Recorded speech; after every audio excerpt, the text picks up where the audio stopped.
Hello everyone, my name is Akshay Kumar Soni. I am optometrist from Shri Raja memorial eye hospital. आज का topic शुरू करने से पहले मैं कुछ बातें हैं जो कि मैं क्लियर कर दूं। मेरी जो फेस स्कैन की जो मेरी पहली वीडियो आई हुई है structure of the eye ball, तो उसमें जो मैंने स्ट्रक्चर बनाया है, तो उस जो मैंने पीछे आई बॉल के जो पीछे की जो मैंने लेयर मेंशन की है, स्क्लेरा, कोरोइड एंड रेटिना, ठीक है। तो ये तीनों जो लेयर मैंने बनाई हुई थी उसमें, तो एक ही लेयर एक लाइन एक लेयर को ही मेंशन कर रही है। कुछ लोगों को ये दिक्कत हो रही है कि मैंने दो लाइन को एक लेयर बताया, दो लाइन को एक लेयर नहीं, उसमें एक ही लाइन एक लेयर मेंशन हो रही है, ठीक है। और दूसरी बात ये कि मैंने उसमें कंजक्टाइवा को ट्रांसपेरेंट बता दिया है, ठीक है। तो conjunctiva is a translucent mucus membrane, ठीक है। कंजक्टाइवा जो होती है वो ट्रांसलूसेंट होती है। ट्रांसलूसेंट का मतलब होता है कि सेमी ट्रांसपेरेंट। एक होता है ट्रांसपेरेंट, दूसरा होता है सेमी ट्रांसपेरेंट और तीसरा होता है ओपेक, ठीक है। तो जो ट्रांसलूसेंट होता है उसको बोलते हैं सेमी ट्रांसपेरेंट, ठीक है। तो चलिए अब आज का टॉपिक शुरू करते हैं। आज मैं जो बताने वाला हूँ वो है रिफ्लेक्शन, रिफ्रैक्शन और प्रिज्म। तो चलिए शुरू करते हैं। सबसे पहले बात करते हैं रिफ्लेक्शन की। तो रिफ्लेक्शन क्या होता है? रिफ्लेक्शन का मतलब होता है कि कोई भी रे जा रही है और किसी सरफेस मीडियम में टकराई और अपने ही मीडियम में वापस आ रही है, ठीक है। ये जो प्रोसेस हो रहा है इसको बोलते हैं रिफ्लेक्शन। और ये जो रेज होती है ये रिफ्लेक्ट कर जाती है। जैसे एक रबर की बॉल होती है, कोई भी एक बॉल होती है, अगर मैं उसको दीवार में फेंकूं तो वो वापस आ रही है मेरे पास, दीवार से टकरा के मेरे पास वापस आ रही है, मतलब कि वो बॉल जो है रिफ्लेक्ट कर रही है वापस मेरे पास, ठीक है। तो इसी तरीके से जो रेज होती है वो किसी सरफेस में टकराती है और अगर वो वापस आ रही है तो ये जो प्रोसेस हो रहा है इसको बोलते हैं रिफ्लेक्शन। और वो जो रेज है वो रिफ्लेक्ट हो रही है, ठीक है। तो यहाँ पे हम समझते हैं ये जो लाइन है ये है मिरर, प्लेन मिरर, ठीक है। इसका आपको सबसे अच्छा जो एग्जांपल है वो आपको प्लेन मिरर में मिल जाएगा, ठीक है। एग्जांपल और भी हैं लेकिन सबसे अच्छा एग्जांपल जो है वो है प्लेन मिरर, जो वही मिरर जो आप शीशा देखते हैं डेली, ठीक है। तो ये जो आई है, आई का मतलब होता है इंसिडेंट रेज, मतलब कि जो रेज आ रही है उसको बोलते हैं इंसिडेंट रेज, ठीक है। और जो रेज टकरा के वापस जा रही है उसको बोलते हैं रिफ्लेक्टेड रेज, ठीक है। तो ये जो रेज आई, आने के बाद यहाँ पे टकराई, टकराने के बाद ये वापस चली गई अपने ही मीडियम में, अपने ही साइड, जिधर से आई थी उधर ही वो वापस चली गई, लेकिन एक अलग एंगल, ठीक है। और ये जो लाइन है ये है नॉर्मल लाइन। नॉर्मल लाइन क्या होती है? एक ऐसी लाइन जहां पे इंसिडेंट रे और रिफ्लेक्टेड रे दोनों पैरेलल हो जाते हैं एक दूसरे के, ठीक है। तो अब बात करते हैं यहाँ पे ये जो एंगल मैंने बनाया हुआ है साइन एंगल अपॉन सॉरी ये जो एंगल बनाया हुआ है एंगल आई और एंगल आर। एंगल आई क्या है? एंगल आई है जो इंसिडेंट एंगल से जो ये जो एंगल बन रहा है इसको बोलते हैं एंगल आई, ठीक है। और जो रिफ्लेक्ट हो रही है, जितना ये रिफ्लेक्ट हो रही है नॉर्मल लाइन से, इसको बोलते हैं एंगल आर, ठीक है। तो अब हम समझते हैं रिफ्लेक्शन के लॉ, ठीक है। पहला लॉ ये होता है इंसिडेंट रे, नॉर्मल लाइन और रिफ्लेक्टेड रे, ठीक है, तीनों एक ही पॉइंट में मिलते हैं, ठीक है। तीनों एक ही पॉइंट में मिलते हैं। और जो इसका सेकंड लॉ है, ठीक है, वो है sine angle is equal to sine R, मतलब कि angle I is equal to angle R, ठीक है। इसमें angle I is equal to angle R, ठीक है। सेकंड नंबर में रिफ्रैक्शन। रिफ्रैक्शन क्या होता है? रिफ्रैक्शन हमेशा दो मीडियम में होता है, ठीक है, एयर मीडिया और वाटर या ग्लास मीडिया। एयर मीडियम को हम क्या कहते हैं? रेयर मीडियम, ठीक है। और वाटर या ग्लास मीडियम को हम क्या कहते हैं? डेंसर मीडियम, ठीक है। तो अगर रेयर मीडियम से डेंसर मीडियम में अगर रेज जाती है तो वो नॉर्मल की तरफ बैंड हो जाती है, मतलब कि नॉर्मल की तरफ डेविएट हो जाती है, झुक जाती है, ठीक है। तो इसमें जो एंगल आई होता है और एंगल आर होता है, तो हमेशा रिफ्रैक्शन में एंगल जो आई होता है वो हमेशा एंगल आर से बड़ा होता है, ठीक है। जब ये रेज ये रे जो जा रही है इसको बोलते हैं इंसिडेंट रेज, ठीक है। और ये जो है ये है रिफ्रैक्टेड, इस कंडीशन में ये थी रिफ्लेक्टेड रे, इस कंडीशन में ये है रिफ्रैक्टेड रे, ठीक है। जब रेयर मीडियम यानी कि एयर मीडियम से जब ये डेंसर मीडियम में जाती है तो ये जो रिफ्रैक्टेड रे है ये नॉर्मल की तरह बैंड हो जाती है, ठीक है। लेकिन जब ये डेंसर से जब फिर से ये रेयर मीडियम में ये जाती है तो फिर से ये नॉर्मल से दूर हट जाती है, ठीक। इस बात को बहुत ही अच्छे से समझ लीजिएगा। जब रेयर से डेंसर में जाना है तो नॉर्मल की तरफ झुक जाना है, और जब डेंसर से रेयर में आना है तो नॉर्मल से दूर हट जाना है, ठीक। तो यहाँ पे ये जो एंगल बन रहा है एंगल आई और ये एंगल आर, तो हमेशा एंगल आई एंगल आर से बड़ा होता है, angle I is larger than the angle R, ठीक है।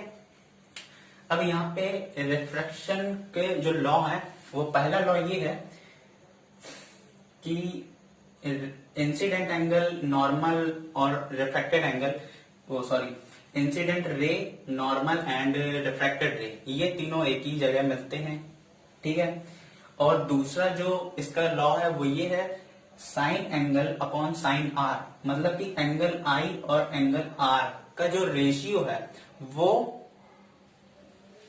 म्यू के बराबर होता है। अब म्यू क्या होता है, म्यू एक कांस्टेंट है, ठीक है।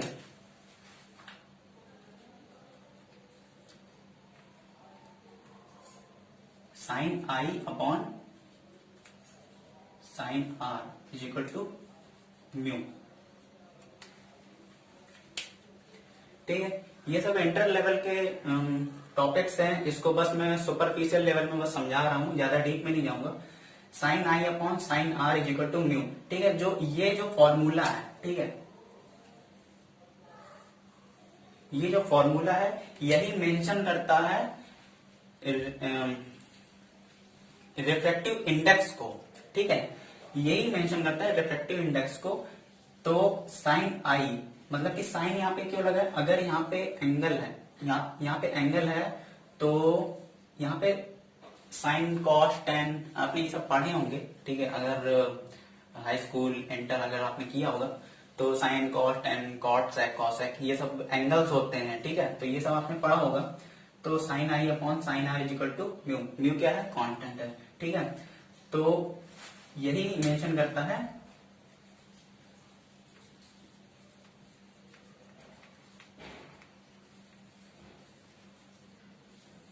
रिफ्रैक्टिव इंडेक्स को, ठीक है।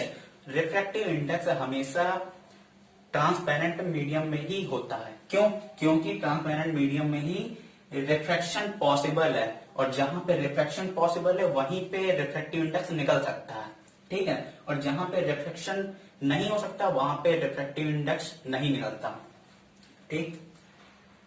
अब हम आते हैं प्रिज्म में। प्रिज्म में क्या होता है,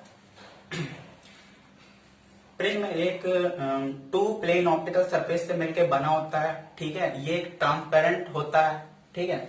और इसका जो ऊपर का जो ये भाग होता है, ऊपर का जो ये एरिया होता है इसको बोलते हैं एपेक्स, ठीक है। और ये जो ए बी ये जो मेंशन हो इसको बोलते हैं बेस, ठीक है। तो अगर मैं इसको ये एंगल बना रहा है ए ओ बी, ये एंगल बना रहा है तो ये जो एंगल है इसको बोलते हैं हम एपिकल एंगल, ठीक है। इसको हम बोलते हैं एपिकल एंगल, ठीक। ये जो रेज है, ये जो रे आई है ये है इंसिडेंट रे जब ये जा रही है, ठीक है। जब हम प्रिज्म में ये डालते हैं तो प्रिज्म के जब बाहर निकलती है तो ये बेस की तरफ ये बेंड कर देती है। एक तरफ से मान लेते हैं कि ये जो रे जा रही है ये अगर सीधी चली जाती तो ये कैसे बनती, ये ऐसी बनती। और ये कितना बेंड हो गई है, अगर हम इसको बनाएं तो ये कितना झुक गई है, तो ये जितना ये यहाँ पे एंगल बना रहा है, जितना ये एंगल बन रहा है यहाँ पे, इस एंगल को कहते हैं एंगल ऑफ डेविएशन। डेविएशन का मतलब होता है झुकाव, मुड़ाव, ठीक है, जितना झुक रही है, ठीक है। तो अगर ये सीधी चली जाती तो सीधी ना जाके प्रिज्म क्या कर रहा है, उसको बेस की तरफ मोड़ रहा है। बेस की तरफ ये कितना मोड़ रहा है ये मेंशन करता है ये एंगल, ठीक है। अगर मैं इसको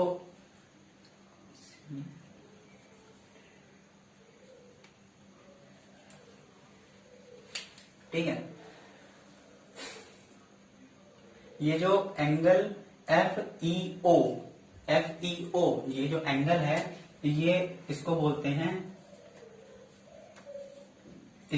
हैं एंगल ऑफ डेविएशन। ठीक है। ये जो रे है इसको बोलते हैं इंसिडेंट रे, और ये जो रे है ये जो बाहर निकल रही है, जो प्रिज्म के ये जो बाहर जो रेज निकल रही है, जिसको ये बेस की तरफ बेंड कर रहा है, इसको हम बोलते हैं इमर्जेंट रेज। ठीक है। अब हम प्रिज्म के नेचर को समझ लेते हैं कि प्रिज्म के कितने नेचर होते हैं। बेसिकली प्रिज्म के दो नेचर होते हैं। ठीक है। पहला नेचर ये होता है कि प्रिज्म में हम कोई भी लाइट को एंटर कराते हैं तो वो उस लाइट को बेस की तरफ बेंड कर देता है। ठीक है। ये है पहला। ठीक है। दूसरा जो है वो है, अगर हम इसमें व्हाइट रेस को अगर हम इसमें पासिंग कराते हैं, ठीक है, व्हाइट रेज अगर हम इसमें प्रिज्म में अगर हम व्हाइट लाइट को अगर हम डालें तो प्रिज्म क्या करता है, उसको 7 स्पेक्ट्रम कलर्स में डिवाइड कर देता है। 7 स्पेक्ट्रम कलर आप जानते ही होंगे, इंद्रधनुष के जो 7 कलर होते हैं, violet, indigo, blue, green, yellow, orange, red, ये जो 7 कलर्स होते हैं, उन्हीं 7 कलर्स में इसको डिवाइड कर देता है। ठीक है। अब व्हाइट रेस को 7 स्पेक्ट्रम कलर्स में डिवाइड कर देना, इस प्रक्रिया को डिस्पर्सन ऑफ लाइट कहते हैं। ठीक है। ये जो प्रक्रिया हो रही है, व्हाइट रेज हम एंटर करा रहे हैं और प्रिज्म उसको 7 स्पेक्ट्रम कलर में डिवाइड कर रहा है। ये जो प्रोसेस है, इस प्रोसेस को क्या कहते हैं, डिस्पर्सन ऑफ लाइट। ठीक है। अब हम इसको समझ लेते हैं, इसके क्या यूज होते हैं, प्रिज्म के क्या क्या यूज हैं। ठीक है। सबसे पहला यूज जो है वो है ऑप्टिकल इंस्ट्रूमेंट्स। ठीक है। हमारे ऑप्टिकल्स में कई सारे ऐसे इंस्ट्रूमेंट है जहां पे इसका यूज किया जाता है। ठीक है।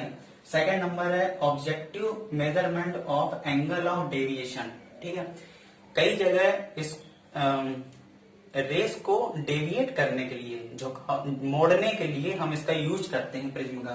ठीक है। ऑप्थेल्मिक इक्विपमेंट्स में जैसे कि गोनियोस्कोप, केराटोमीटर, टोनोमीटर, इन सबको मैं एक एक लाइन में बता देता हूँ। गोनियोमीटर। ठीक है। गोनियोमीटर क्या होता है, गोनियो का मतलब होता है एंगल, यानी कि एंगल ऑफ एंटीरियर चैम्बर को मेजर करने के लिए हम गोनियोमीटर का यूज करते हैं। केराटोमीटर, केराटो मतलब कि कॉर्निया, मीटर यानी कि मेजरमेंट, कॉर्निया का मेजरमेंट करने के लिए हम केराटोमीटर का यूज करते हैं। टोनोमीटर, टोन यानी कि प्रेशर, मीटर यानी कि मेजरमेंट।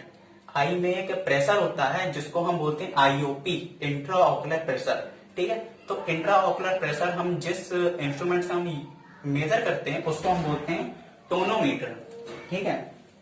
फोर्थ नंबर में है थेराप्यूटिकली फोरियास एंड डिप्लोपिया। फोरिया मैं आगे बताऊंगा, ये एक स्ट्रैबिस्मस का पार्ट है। ठीक है। इसमें स्क्वेंट आता है। ठीक है। डिप्लोपिया को ऐसे समझ लीजिए, डिप्लोपिया मीन्स डबल विजन। ठीक है। जैसे कि ये एक मार्कर है, ठीक, मैं इसको देख रहा हूं तो एक मार्कर मुझे एक ही नजर आ रहा है। अगर यही मार्कर मुझे 2 नजर आने लगे तो इट मीन्स मुझे डिप्लोपिया हो गया है, मतलब कि मैं डिप्लोपिक पेशेंट हो गया हूं। ठीक है।